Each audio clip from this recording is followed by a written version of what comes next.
எறும்பும் பட்டாம்பூச்சியும். ஒரு அழகான காலை நேரத்துல சிறிய எறும்பு ஒன்று காட்டுப்பாதையில தனக்காகவும் தன் நண்பர்களுக்காகவும் உணவு எடுத்துக்கிட்டு ஆற்றை கடக்க முயற்சி செஞ்சது. அப்போ அங்க சில கற்கள் இருந்துச்சான். அது ஒரு ஈரக்கல்ல ஏறி போகும்போது கால் வழுக்கி தண்ணீர்ல விழுந்துருச்சு. பாவம் அந்த எறும்பு தண்ணீர்ல தத்தளிச்சுதான். அப்போ அங்க வந்த பட்டாம்பூச்சி விரைவா வந்து ஒரு பெரிய இலைய ஒண்ணு மரத்துல இருந்து பறிச்சு போட்டுச்சு. அந்த எறும்பு இலையில ஏறி பாதுகாப்பா கரைய வந்து அடைஞ்சிருச்சு. கரைக்கு வந்த எறும்பு நன்றி பட்டாம்பூச்சு அப்படின்னு சொல்லிச்சான். அன்னில இருந்து அவங்க 2 பேரும் நல்ல நண்பர்கள் ஆனாங்க.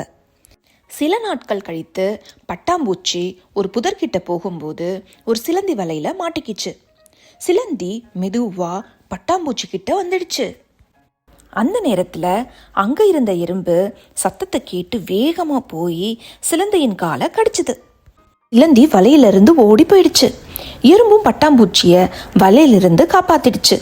இருவரும் மகிழ்ச்சியா வெளில வந்துட்டாங்க. குழந்தைகளே, பிறர்க்கு நாம செய்யற உதவி நமக்கு தேவையான போது தானாவே நமக்கு கிடைக்கும். இன்னொரு கதையில பார்க்கலாம். பாய்.